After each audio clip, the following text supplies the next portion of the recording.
Hi hello ಎಲ್ರಿಗೂ ನಮಸ್ಕಾರ ಸ್ನೇಹಿತರೆ, welcome back to our channel Karunya Samriddhi.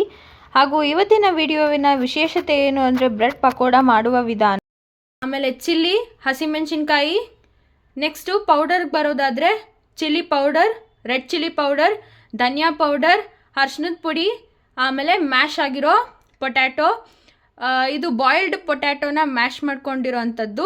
Next lastly salt. ಇದು ಬಂದು ಸ್ಟಫಿಂಗ್, ಬ್ರೆಡ್ಗೆ ಸ್ಟಫಿಂಗ್ ಮಾಡುವ ವಿಧಾನದ್ದು ಇಂಗ್ರೀಡಿಯೆಂಟ್ಸ್ ಆಗುತ್ತೆ. ನೆಕ್ಸ್ಟ್ ಈಗ ಬ್ರೆಡ್ ಸ್ಟಫಿಂಗ್ ಮಾಡೋಕ್ಕೆ ಮೇಯ್ನ್ ಇಂಗ್ರೀಡಿಯೆಂಟು ಬ್ರೆಡ್ಡೇ ಬೇಕಾಗಿರೋದು. ಸೊ ಇದನ್ನು ಹೆಂಗೆ ಮಾಡೋದು ಅಂತ ನೆಕ್ಸ್ಟ್ ಈಗ ತೋರಿಸ್ತೀವಿ. ಮೊದಲನೇದಾಗಿ ಒಲೆ ಹಚ್ಚಬೇಕು. ನೆಕ್ಸ್ಟು ಒಂದು ಪ್ಯಾನ್ ತೊಗೊಳ್ಳಿ.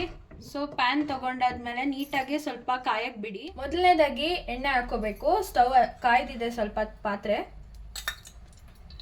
ಸ್ವಲ್ಪ ಆಯಿಲ್ ಹಾಕ್ಕೊಳ್ಳಿ.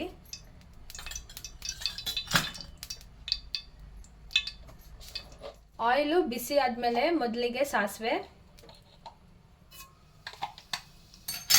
ಚಟಪಟ ಅಂತ ಅನ್ಬೇಕು. ನೆಕ್ಸ್ಟು ಕರಿಬೇವು ಸೊಪ್ಪನ್ನ ಹಾಕ್ತಾ ಇದ್ದೀವಿ.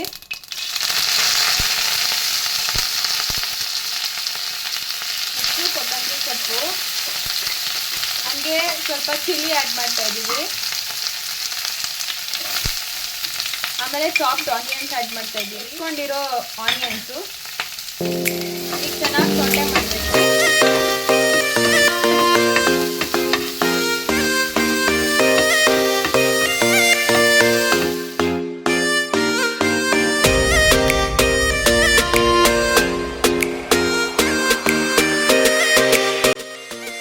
ಬ್ರೌನ್ ಆಗಬೇಕು ಆನಿಯನ್. ಈಗ ಗೋಲ್ಡನ್ ಬ್ರೌನ್ ಆಗಿರೋ ಆನಿಯನ್ಸ್ಗೆ ಚಿಲ್ಲಿ ಪೌಡರ್ ಮತ್ತು ಧನಿಯಾ ಪೌಡರ್ನ ಆ್ಯಡ್ ಮಾಡಬೇಕು. ಇದನ್ನು ಸ್ವಲ್ಪ ಮಿಕ್ಸ್ ಮಾಡಬೇಕು.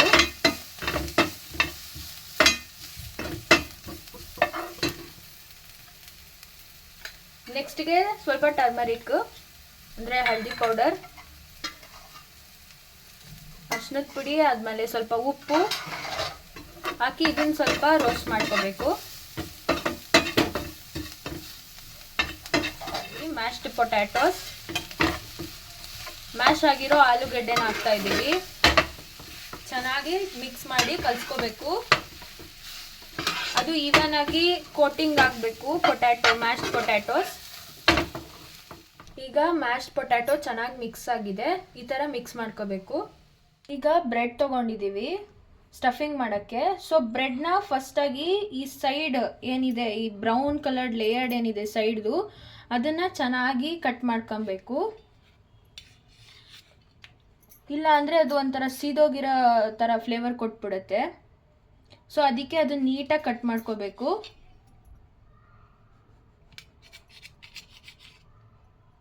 ಚೆನ್ನಾಗಿ ಸೈಡ್ಸ್ ಎಲ್ಲ ಕಟ್ ಮಾಡಿರೋ ಬ್ರೆಡ್ ರೆಡಿ ಆಗಿದೆ.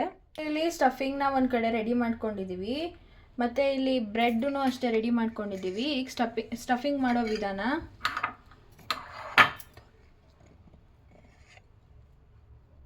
ಬ್ರೆಡ್ಗೆ ಇವನ್ನಾಗಿ ಕೋಟಿಂಗ್ ಕೊಡಬೇಕು ಪೊಟ್ಯಾಟೊ ಸ್ಟಫಿಂಗಿಂದ.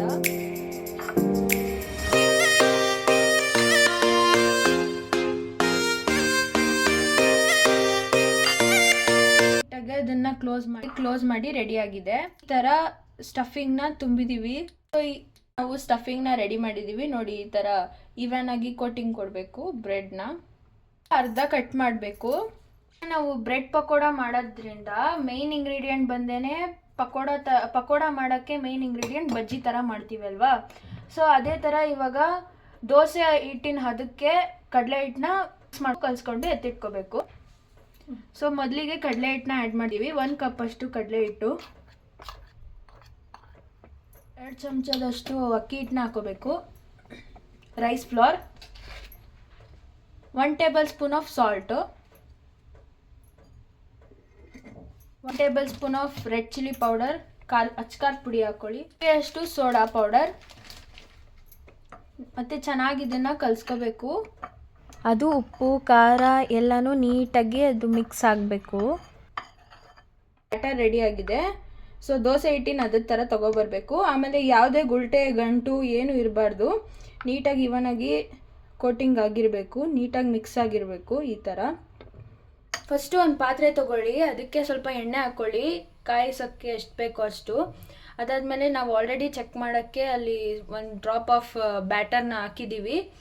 ಸೊ ಅದು ಸ್ವಲ್ಪ ಕಾದ್ಮೇಲೆ ಸ್ಟಫಿಂಗ್ ಆಗಿರೋ ಬ್ರೆಡ್ನ ಈ ಬ್ಯಾಟರ್ ಏನು ಮಾಡಿದ್ದೀವಿ ನಾವು, ಈ ಬ್ಯಾಟರ್ಗೆ ಅದ್ಕೊಂಡು ಅದನ್ನು ಎಣ್ಣೆಗೆ ಬಿಡಬೇಕು. ಈಗ ಬ್ರೆಡ್ನ ಮಾಡಿರೋ ಪ್ರಿಪೇರ್ ಆಗಿರೋ ಬ್ಯಾಟರ್ಗೆ ಅದ್ತಾ ಇದ್ದೀವಿ. ಅದ್ದಿ ಆದಮೇಲೆ ಎಣ್ಣೆಗೆ ಆ್ಯಡ್ ಮಾಡ್ತೀವಿ. ಸೊ ಚೆನ್ನಾಗಿ ಅದ್ದಬೇಕು, ಅದೆಲ್ಲ ಕೋಟಿಂಗ್ ನೀಟಾಗಿ ಆಗಬೇಕು, ಅವಾಗ ಪಕೋಡ ಇನ್ನೂ ಸೂಪರಾಗಿ ಆಗುತ್ತೆ. ಅದಾದಮೇಲೆ ಎಣ್ಣೆಗೆ ಬಿಡಬೇಕು ಪಕೋಡನ. ಸ್ವಲ್ಪ ಇದು ನಾರ್ಮಲ್ ಈಗ ಬೋಂಡ ಮಾಡ್ತೀವಲ್ಲ, ಸೇಮ್ ಆ ಟೈಪೇನೆ.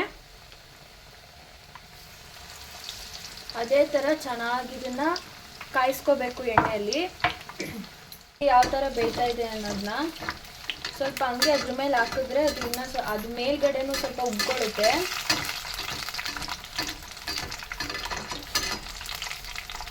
ನೀಟಾಗಿ ಚೆನ್ನಾಗಿ ಫ್ರೈ ಮಾಡಬೇಕಾಗುತ್ತೆ, ಗೋಲ್ಡನ್ ಬ್ರೌನ್ ಆಗಬೇಕು, ಅಲ್ಲಿ ಗಂಟ ಫ್ರೈ ಮಾಡಬೇಕು.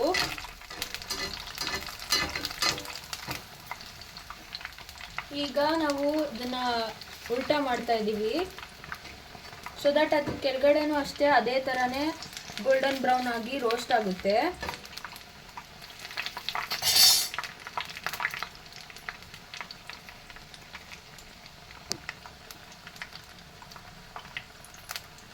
ಈಗ ನಿಮ್ಗೆ ಯಾವ ಥರ ಇಷ್ಟ ಆಗುತ್ತೋ ಆ ಶೇಪಲ್ಲಿ ಕಟ್ ಮಾಡಿಕೊಂಡು ಅದನ್ನು ಅದ್ದಿ ಎಣ್ಣೆಗೆ ಹಾಕ್ಬೋದು. ಆದರೆ ನಾವಿಲ್ಲಿ ಇದು ತುಂಬ ದಪ್ಪ ಆಗಿರೋದ್ರಿಂದ ಈ ಥರನೂ ತಿನ್ಬೋದು. ಆಮೇಲೆ ಸಣ್ಣ ಸಣ್ಣ ಮಕ್ಕಳಿಗೆ ಇಷ್ಟೊಂದು ತಿನ್ನೋಕ್ಕಾಗಲ್ಲ ಅನ್ನೋರಿಗೆ ಚಿಕ್ಕ ಚಿಕ್ಕ ಪೀಸಲ್ಲೂ ಕಟ್ ಮಾಡಿ ಅದನ್ನು ಅದ್ದಿ ಎಣ್ಣೆಗೆ ಹಾಕಿ ತೋರಿಸ್ತೀವಿ. ನೆಕ್ಸ್ಟು ನೋಡಿ, ಆಲ್ರೆಡಿ ಆಗಲೇ ಅದು ಗೋಲ್ಡನ್ ಬ್ರೌನ್ ಆಗಿ ಟರ್ನ್ ಆಗ್ತಾ ಇದೆ. ಸೊ ಈ ಥರ ನೀವು ಅಷ್ಟೇ ಫ್ರೈ ಮಾಡಬೇಕಾಗುತ್ತೆ, ಯಾಕಂದರೆ ಅದು ಬ್ಯಾಟರ್ ಏನಿದೆ ಅದು ಸ್ವಲ್ಪ ಬೇಯಬೇಕಾಗುತ್ತೆ ಚೆನ್ನಾಗಿ, ಇಲ್ಲಾಂದರೆ ಟೇಸ್ಟ್ ಕೊಡೋದಿಲ್ಲ.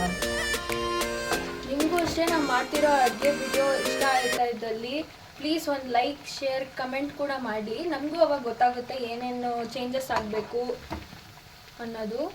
ಆಮೇಲೆ ಯಾವ ರೆಸಿಪಿ ಬೇಕು ಅನ್ನೋದನ್ನು ಕಮೆಂಟ್ ಹಾಕಿ, ನಾವು ನೆಕ್ಸ್ಟ್ ಆ ರೆಸಿಪಿ ಮಾಡೋಕ್ಕಿನ್ನ ಹೆಲ್ಪ್ಫುಲ್ ಆಗುತ್ತೆ. ಈಗ ಇದು ಗೋಲ್ಡನ್ ಬ್ರೌನ್ ಆಗಿದೆ ಮತ್ತು ಬೆಂದಿದೆ. ಸೊ ಇದನ್ನೆಲ್ಲ ಚೆನ್ನಾಗಿ ಎಣ್ಣೆ ಹಿಂಬರಿಸ್ಕೊಂಡು ಪ್ಲೇಟಿಂಗ್ ಮಾಡ್ಕೊಳ್ಳೋಕ್ಕೆ ರೆಡಿ ಮಾಡ್ತಾ ಇದ್ದೀವಿ. ಎಣ್ಣೆ ಇಟ್ಕೊಳ್ಳೋಕ್ಕೆ ಟಿಶ್ಯೂ ಪೇಪರ್ ಸ್ವಲ್ಪ ಹಾಕ್ಕೊಳ್ಳಿ, ಆವಾಗ ಏನಾಗುತ್ತೆ ಪಕೋಡ ಅಲ್ಲಿ ಸ್ವಲ್ಪ ಎಕ್ಸ್ಟ್ರಾ ಆಯಿಲ್ ಏನಿದೆ ಅದನ್ನೆಲ್ಲ ಹೀರ್ಕೊಳ್ಳುತ್ತೆ. ಈಗ ಚಿಕ್ಕ ಪೀಸ್ನ ಹಾಕ್ತಾ ಇದ್ದೀವಿ, ಸೇಮ್ ಅದೇ ನಾರ್ಮಲಾಗಿ ಕಟ್ ಮಾಡಿದ್ವಲ್ಲ, ಸೇಮ್ ಅದನ್ನೇ ಇನ್ನೊಂದು ಕಟ್ ಮಾಡಿದ್ದೀವಿ ಅಷ್ಟೇ. ಅದನ್ನು ಈಗ ಆಯಿಲ್ಗೆ ಹಾಕ್ತಾ ಇದ್ದೀವಿ, ಸೊ ದಟ್ ಅದು ನೀಟಾಗಿ ಫ್ರೈ ಆಗಬೇಕಾಗುತ್ತೆ. ಸೇಮ್ ಪ್ರೊಸೀಜರ್ ಹಳೇದು ಯಾವ ಥರ ಮಾಡಿದ್ವಿ ಸೇಮ್ ಅದೇ ಥರನೇ ಮಾಡಬೇಕಾಗುತ್ತೆ. ಈಗ ಚೆನ್ನಾಗಿ ಗೋಲ್ಡನ್ ಬ್ರೌನ್ ಆಗಿ ಫ್ರೈ ಆಗಿದೆ. ಈಗ ಸೇಮ್ ಪ್ರೊಸೀಜರ್ ಅದನ್ನು ಸ್ವಲ್ಪ ಎಣ್ಣೆ ಇರೋಕ್ಕೆ ಅಂತ ಟಿಶ್ಯೂ ಪೇಪರ್ ಪ್ಲೇಟ್ ಮೇಲೆ ಹಾಕಿ ನಾವು ಸರ್ವ್ ಮಾಡ್ತಾ ಇದ್ದೀವಿ.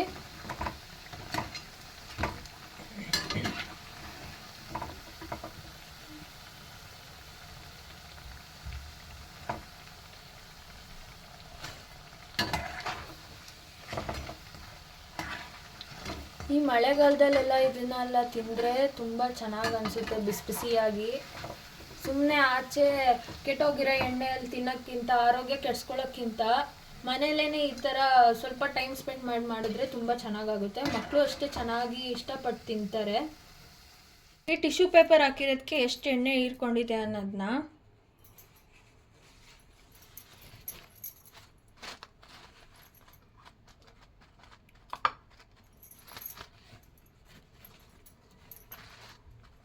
ಸ್ವಲ್ಪ ನೀಟಾಗಿ ಹಂಗೆ excess of ಆಯಿಲ್ನೆಲ್ಲ ತೆಗೆದಾಕಿ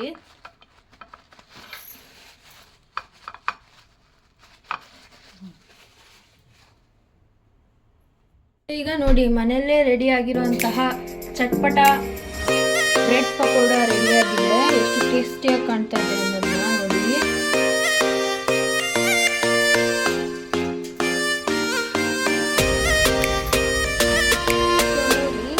crispy and ಟೇಸ್ಟಿಯಾಗಿರುವಂತಹ bread pakoda ಈಗ ರೆಡಿಯಾಗಿದೆ. ಸೊ ಪ್ಲೇಟಿಂಗ್ ಮಾಡಿ ಎಲ್ಲ ರೆಡಿ ಮಾಡಿದ್ದೀವಿ. ಸೊ ನಿಮ್ಗೆ ಯಾವ ಥರ ಬೇಕೋ ಆ ಥರ ತಿನ್ಬೋದು. ಸಾಸಲ್ಲಾದರೂ ತಿನ್ಬೋದು, ಇಲ್ಲ ಚಟ್ನಿಯಲ್ಲಾದರೂ ತಿನ್ಬೋದು. ಸಂಜೆ ಟೈಮ್ಗೆ ತುಂಬ ಒಳ್ಳೆ ಸ್ನ್ಯಾಕ್ಸ್ ಅಂತಲೇ ಹೇಳ್ಬೋದು. ಮಕ್ಳಿಗಂತೂ ತುಂಬಾ ಇಷ್ಟ ಆಗುತ್ತೆ. ಪಿಜ್ಜಾ ಬರ್ಗರ್ ತಿನ್ನೋದಕ್ಕಿಂತ ಈ ಥರ ನೀವು ಮನೆಯಲ್ಲಿ ಸಂಜೆ ಟೈಮ್ ಸ್ನ್ಯಾಕ್ಸ್ನ ಟ್ರೈ ಮಾಡಿ. ಮಕ್ಳಿಗೂ ಇಷ್ಟ ಆಗುತ್ತೆ ಹಾಗೂ ನಿಮಗೂ ಇಷ್ಟ ಆಗುತ್ತೆ. ಹೆಲ್ದಿ ಆ್ಯಂಡ್ ಟೇಸ್ಟಿಯಾಗೂ ಸಹ ಇರುತ್ತೆ.